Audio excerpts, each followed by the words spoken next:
ನಮಸ್ಕಾರ ಸ್ನೇಹಿತರೆ, ನಿಮಗೆಲ್ಲ ಮಮತಾ ಡಿಸೈನ್ಸ್ಗೆ ಸ್ವಾಗತ. ನಾನು ಮಮತಾ ಶಂಕರಿ.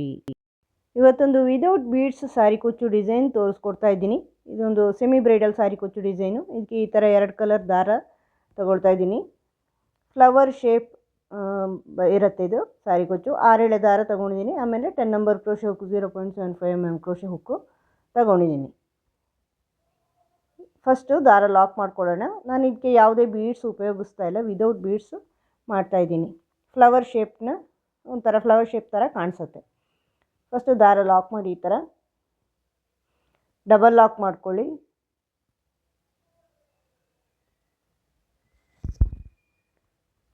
ಡಬಲ್ ಲಾಕ್ ಮಾಡಿಕೊಂಡು ಫಸ್ಟು 3 ಚೈನ್ ಮಾಡ್ಕೊಳ್ತಾ ಇದ್ದೀನಿ. 3 ಚೈನ್ ಮಾಡಿಕೊಂಡು ಅದು ಎಲ್ಲಿಗೆ ಬರುತ್ತೆ ಅಂತ ನೋಡ್ಕೊಂಡು ಅಲ್ಲಿ ಲಾಕ್ ಮಾಡ್ಕೊಳ್ಳಿ. ಈ ಥರ ಬಟ್ಟೆಗೆ ಸರಿಯಾಗಿ ಅಳತೆ ನೋಡ್ಕೊಂಡು ಲಾಕ್ ಮಾಡ್ಕೊಳ್ಳಿ.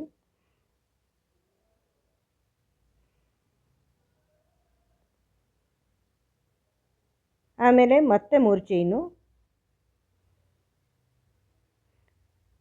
ಮತ್ತೆ ಅದನ್ನು ಬಟ್ಟೆಗೆ ಲಾಕ್ ಮಾಡ್ಕೊಳ್ಳಿ.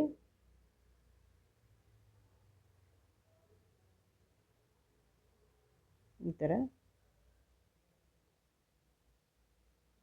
ಮತ್ತೆ 3 ಚೈನ್ ಮಾಡ್ಕೊಳ್ಳಿ. ಅದನ್ನು ಬಟ್ಟೆಗೆ ಅಳತೆ ನೋಡಿಕೊಂಡು ಲಾಕ್ ಮಾಡ್ಕೊಳ್ಳಿ. ಈ ಥರ 3 ಸಾರಿ 3 ಚೈನ್ ಮಾಡ್ಕೊಂಡಿದ್ದೀನಿ. ಇದಾದಮೇಲೆ 1 2 ಚೈನ್ ಮಾಡಿಕೊಂಡು ಬಟ್ಟೆಗೆ ಅಳತೆ ನೋಡ್ಕೊಂಡು ಲಾಕ್ ಮಾಡ್ಕೊಳ್ಳಿ. ಈ ಸರಿ 2 ಚೈನು, 2 ಚೈನ್ ಮಾಡ್ಕೊಂಡು ಲಾಕ್ ಮಾಡ್ಕೊಳ್ಳಿ. ಫಸ್ಟಿಗೆ 3 ಸಾರಿ 3 ಚೈನು, ಆಮೇಲೆ 2 ಸಾರಿ. ಆ 2 ಸಾರಿ ಮಾಡಿರೋದಲ್ಲಿ ಆರ್ಚ್ ಮಾಡೋದು. ಆಮೇಲೆ 3 ಚೈನು ಲಾಕು, 2 ಚೈನ್ ಆದಮೇಲೆ 3 ಚೈನ್ ಆಗಿ ಲಾಕು, ಮತ್ತು 3 ಚೈನ್ ಆಗಿ ಲಾಕು. ಅಂದರೆ 5 ಟೈಮ್ಸು 3 ಚೈನ್ ಮಾಡ್ಕೋಬೇಕು. ಅಂದರೆ ಬೀಡ್ನ ಬದಲು 2 ಚೈನ್ಸ್ ಹಾಕಿರೋದು ನಾನು, ಮಧ್ಯದ 2 ಚೈನ್ಸು. ನೀವು ಸೀರೆ ಬ್ಯಾಕ್ ಸೈಡಿಂದ ಬೇಸ್ ಲೈನ್ ಮಾಡಿದರೆ ಈಗ ಹಾಗೆ ಟರ್ನ್ ಮಾಡಿ ಫ್ರಂಟ್ ಸೈಡಿಗೆ ಬರ್ಬೋದು. ಇಲ್ಲ ಫ್ರಂಟ್ ಸೈಡಿಂದಲೇ ನೀವು ಸೀರೆಯ ಫ್ರಂಟ್ ಸೈಡಿಂದಲೇ ಈ ಥರ ಲೈನ್ ಹಾಕಿದ್ದೀರಾ ಅಂದರೆ ದಾರ ಕಟ್ ಮಾಡಿ ಮತ್ತು ಸ್ಟಾರ್ಟಿಂಗಿಂದ ಸೇರಿಸ್ಕೋಬೇಕಾಗತ್ತೆ ಅಷ್ಟೇ. ಈಗ ನೀವು ಫ್ರಂಟ್ ಸೈಡಿಂದ ಹಾಕಿದರೆ ದಾರ ಕಟ್ ಮಾಡಿ ಮತ್ತು ಸ್ಟಾರ್ಟಿಂಗಿಂದ ಸೇರಿಸಿ ಡಿಸೈನ್ ಮಾಡ್ಕೋಬೋದು. ಇಲ್ಲಾಂದರೆ ಈ ಥರ ನಾನೀಗ ಟರ್ನ್ ಮಾಡಿ ತೋರಿಸ್ತೀನಿ. 3 ಚೈನ್ ಹಾಕಿ ವರ್ಕ್ ಟರ್ನ್ ಮಾಡಿ 4 ಚೈನ್ ಹಾಕ್ಕೋಬೇಕಾಗತ್ತೆ ಟರ್ನಿಂಗಲ್ಲಿ, ಯಾಕಂದರೆ 1 ಚೈನು ಟರ್ನಿಂಗ್ ಚೈನ್ ಬೇಕಾಗತ್ತೆ. ಇದನ್ನು 3 ಚೈನ್ಗೆ ಲಾಕ್ ಇದೆಯಲ್ವ, ಲಾಕಲ್ಲಿ ಲಾಕ್ ಮಾಡ್ಕೊಳ್ಳಿ ಫ್ರಂಟಿಗೆ ಬಂದು. ಇದು ಸೀರೆ ಫ್ರಂಟ್ ಸೈಡ್ ಆದರೆ ಮತ್ತೆ 3 ಚೈನ್ ಹಾಕ್ಕೊಂಡು ಲಾಕಲ್ಲಿ ಲಾಕ್ ಮಾಡ್ಕೊಳ್ಳಿ, 2ನೇದು ಕೂಡ. ಮತ್ತು ನೆಕ್ಸ್ಟ್ 3 ಚೈನಲ್ಲಿ 1 ಸಿಂಗಲ್ ಕ್ರೋಶೆ ಹಾಕ್ಕೊಳ್ಳಿ. ಈಗ ಅದರ ನೆಕ್ಸ್ಟ್ 2 ಚೈನ್ ಇರುತ್ತಲ್ವ, ಅಲ್ಲಿ ಡಬಲ್ ಕ್ರೋಶೆ ಮಾಡ್ಕೊಳ್ಳಿ. ಒಂದು ಡಬಲ್ ಕ್ರೋಶೆ ಮಾಡಿಕೊಂಡು 3 ಚೈನ್ ಮಾಡ್ಕೊಳ್ಳಿ. 1 2 3 ಚೈನು, ಮತ್ತು ಆ ಡಬಲ್ ಕ್ರೋಶೆ ಬ್ಯಾಕ್ ಸೈಡಿಂದ ದಾರ ತಗೊಂಬಂದು ಲಾಕ್ ಮಾಡಿ, ಅಂದರೆ ಪೀಕೋ ಮಾಡ್ಕೊಳ್ಳಿ. ಈ ಥರ ಪೀಕೋ ಮಾಡ್ತಾ ಹೋಗಿ, double crochet pico, double crochet pico ಮಾಡ್ತಾ ಹೋಗಿ. ಡಬಲ್ ಕ್ರೋಶೆ 3 ಚೈನು, ಅದನ್ನು ಬ್ಯಾಕ್ ಸೈಡಿಂದ ದಾರ ತಂದು ಲಾಕು, ಈ ಥರ ಪೀಕೋ ಮಾಡ್ತಾ ಹೋಗಿ. ಆ 2 ಚೈನಲ್ಲಿ ನೀವು 2 ಚೈನ್ ಹಾಕಿದ್ದೀರಲ್ವ, ಬೀಡ್ನ ಬದಲು 2 ಚೈನ್ ಹಾಕಿರೋದಲ್ವ, ಅದರಲ್ಲಿ ಡಿಸೈನ್ ಮಾಡಬೇಕು. ಇದೀಗ ಫ್ರಂಟ್ ಸೈಡಿಂದ ಡಿಸೈನ್ ಮಾಡ್ತಾ ಇದ್ದೀವಿ. ಬ್ಯಾಕ್ ಸೈಡಿಂದ ಬೇಸ್ ಲೈನ್ ಹಾಕಿ, ನೀವು ಫ್ರಂಟ್ ಸೈಡಿಂದಲೇ ಬೇಸ್ ಲೈನ್ ಹಾಕಿದರೆ ಎಂಡಲ್ಲಿ ದಾರ ಕಟ್ ಮಾಡಿ ಮತ್ತೆ ಸ್ಟಾರ್ಟ್ ಮಾಡ್ಕೊಳ್ಳಿ. ಇಲ್ಲಿ ಸ್ಟಾರ್ಟಿಂಗಿಂದ ಈ ಥರ ಡಿಸೈನ್ ಮಾಡ್ಕೊಳ್ಳಿ ಅಷ್ಟೇ. ನಿಮಗೆ ಯಾವುದು ಅನುಕೂಲನೋ ಅದು ಮಾಡ್ಕೋಬೋದು. ಈ ಥರ double crochet pico, double crochet pico ಮಾಡ್ಕೋಬೇಕು. ಎಷ್ಟಾಗತ್ತೆ ಅಷ್ಟು. ನಾನಿಲ್ಲಿ double crochet pico, double crochet pico ಮಾಡ್ತಾಯಿದ್ದೀನಿ. 3 ಚೈನ್ ಹಾಕಿ ಬ್ಯಾಕ್ ಸೈಡಿಂದ ದಾರ ತಂದು ಲಾಕ್ ಮಾಡ್ಕೊಳ್ಳಿ. ಇದನ್ನು ನೆಕ್ಸ್ಟ್ 3 ಚೈನಲ್ಲಿ ಲಾಕ್ ಮಾಡ್ಕೊಳ್ಳಿ. ಇನ್ನೊಂದು ಆಗುತ್ತೆ, ಎಷ್ಟಾಗತ್ತೆ ಅಂತ ನೋಡ್ಕೊಳ್ಳಿ ನೀವು. 3 ಚೈನು ಬ್ಯಾಕ್ ಸೈಡಿಂದ ಲಾಕು ನೋಡಿ, ಈ ಥರ ಬರುತ್ತೆ. 6 ಮಾಡಿದ್ದೀನಿ ನಾನು ಪೀಕೋ. ನೀವು ಎಷ್ಟಾಗತ್ತೆ ನೋಡ್ಕೊಂಡು ಅಷ್ಟು ಮಾಡ್ಕೊಳ್ಳಿ. ಇದನ್ನು ನೆಕ್ಸ್ಟ್ 3 ಚೈನಲ್ಲಿ ಲಾಕ್ ಮಾಡ್ಕೊಳ್ಳಿ. ಮತ್ತು ಲಾಕಲ್ಲಿ ಲಾಕ್ ಮಾಡಿ ಚೈನ್ಗಳ ಮೇಲೆಲ್ಲ ಚೈನ್ ಮಾಡ್ಕೊಳ್ಳಿ. 3 ಚೈನ್ ಇರಲ್ಲೆಲ್ಲ ಕೊನೆಯ 2 ಚೈನ್ನ ಹತ್ತಿರ ಬರುವಾಗ ಅದರ ಹತ್ತಿರ ಇರುವಂಥ 3 ಚೈನಲ್ಲಿ ಸಿಂಗಲ್ ಕ್ರೋಶೆ ಹಾಕ್ಕೊಂಡು ಈ ಥರ ಆರ್ಚ್ ನಾರ್ಮಲಾಗಿ ನಾವು ಮಾಡ್ತೀವಲ್ವ ಈ ಥರ ಮಾಡ್ಕೋಬೋದು ನೀವು. ತುಂಬಾ ಚೆನ್ನಾಗಿ ಕಾಣಿಸುತ್ತೆ ಇದು. ಸಿಂಪಲ್ ಡಿಸೈನಾಗಿ ಕಾಣಿಸುತ್ತೆ. ಈಗ ಮತ್ತೆ 3 ಚೈನು, ಅದರ ಲಾಕಲ್ಲಿ ಲಾಕು. ಇದೇ ಥರ ಮಾಡಿ ಇಷ್ಟಕ್ಕೆ ಸ್ಟಾಪ್ ಮಾಡ್ಬೋದು ನೀವು ಈ ಡಿಸೈನಲ್ಲಿ. ನಾನು ಅದನ್ನು ಮೊದಲೇ ಮಾಡಿದ್ದೀನಿ, ಒಂದು ಸೀರೆಗೆ ಮಾಡಿ ತೋರಿಸಿದ್ದೀನಿ ಈ ಡಿಸೈನನ್ನು. ಇದು ಅದರಿಂದ ನೆಕ್ಸ್ಟ್ ಒಂದು ಸ್ಟೆಪ್ಪು ಮಾಡ್ತಾಯಿದ್ದೀನಿ, ನನ್ನ ದೊಡ್ಡ ಮುಂದಿನ ಒಂದು ಸ್ಟೆಪ್ಪು. ಈ ಥರ 3 ಚೈನ್ ಹಾಕಿ ಲಾಕ್ ಮಾಡ್ಕೊಳ್ಳಿ.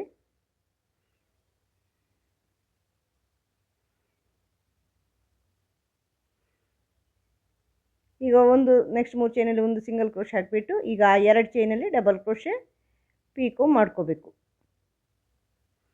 ಪೀಕೋ ಮಾಡ್ಕೊಳ್ಳಿ. ಈ ಥರ ಮಾಡ್ಕೊಂಡು ಹೋಗಿ.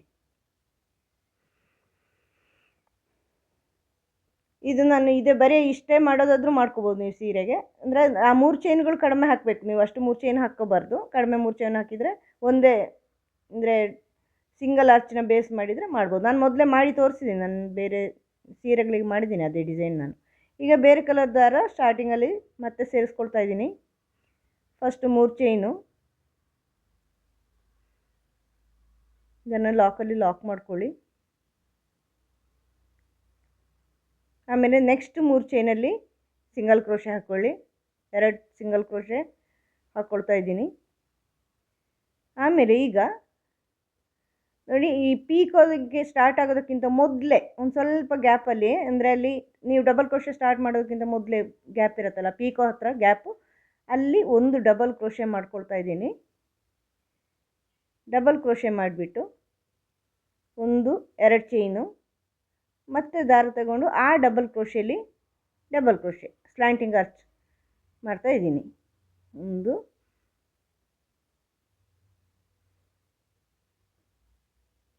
2 3 ಈ ಥರ ಡಬಲ್ ಕ್ರೋಶೆಗಳು 5 ಡಬಲ್ ಕ್ರೋಶೆ ಮಾಡ್ತಾ ಇದ್ದೀನಿ. 4 5 ಡಬಲ್ ಕ್ರೋಶೆ ಆದಮೇಲೆ ಅಂದರೆ ಒಂದು ಸಣ್ಣ ಸ್ಲ್ಯಾಂಟಿಂಗ್ ಆರ್ಚ್ ಆಗುತ್ತೆ ಅಲ್ಲಿ.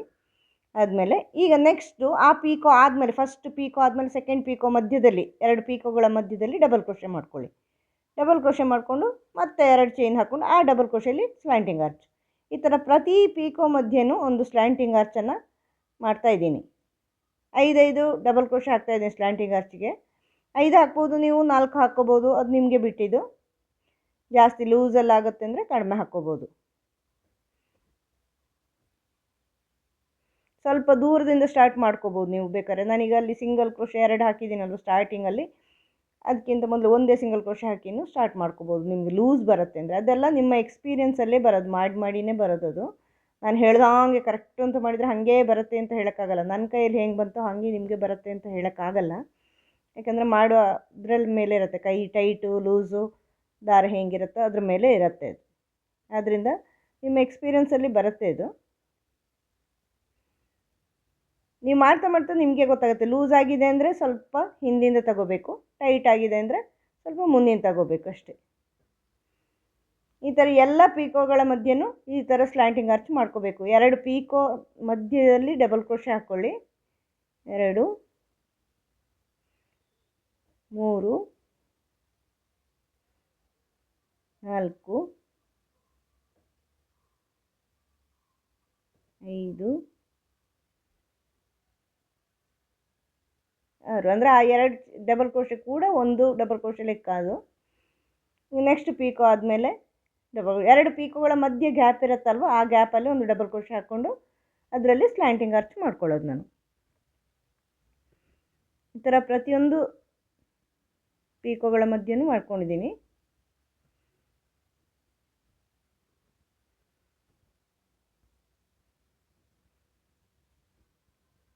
ನೋಡಿ ಈ ಥರ ಬರುತ್ತೆ.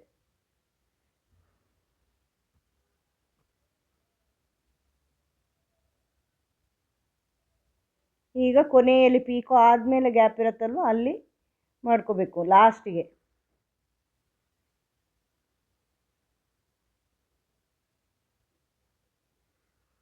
2 ಚೈನು ಮತ್ತು ಡಬಲ್ ಕ್ರೋಶೆಗಳು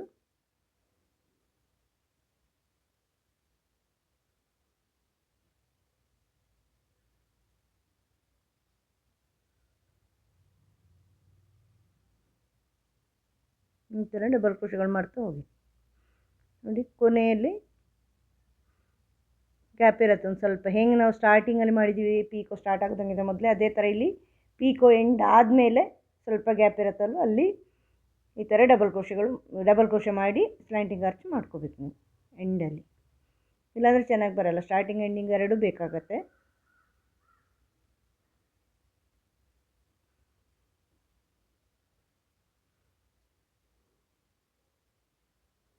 ಈ ಥರ ಬರುತ್ತೆ.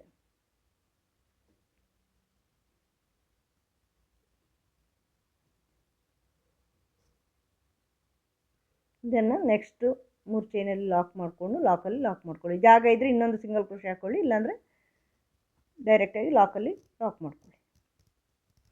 ಆಮೇಲೆ 3 ಚೈನು ಕುಚ್ಚಿಗೆ ಮಾಡ್ಕೊಂಡು ನೆಕ್ಸ್ಟ್ ಆರ್ಚ್ ಸ್ಟಾರ್ಟ್ ಮಾಡ್ಕೋಬೇಕು. ಈ ಥರ ಬರುತ್ತೆ. ತುಂಬ ಚೆನ್ನಾಗಿ ಬರುತ್ತೆ ಇದು. ಈಸಿಯಾಗಿರುತ್ತೆ. ಫ್ಲವರ್ ಶೇಪಲ್ಲಿ ಬರುತ್ತೆ ವಿದೌಟ್ ಬೀಡ್ಸ್.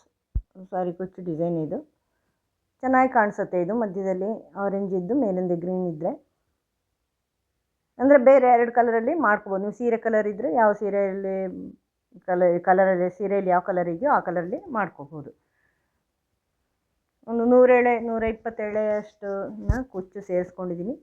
ನೀವು ಬೇಕಾದಂಗೆ ಮಾಡ್ಕೋಬೋದು. ದಪ್ಪ ಬೇಕಂದ್ರೆ ದಪ್ಪ ಮಾಡ್ಕೋಬೋದು. ನೀವು ಮಾಡಿ ನೋಡಿ, ನಿಮಗೂ ಇಷ್ಟ ಆಗುತ್ತೆ. ಇದೇ ಥರ ಮುಂದಿನ ವಿಡಿಯೋ ಬರ್ತಾ ಇರುತ್ತೆ. ಮುಂದಿನ ವಿಡಿಯೋದೊಂದಿಗೆ ಭೇಟಿಯಾಗೋಣ. Thank you.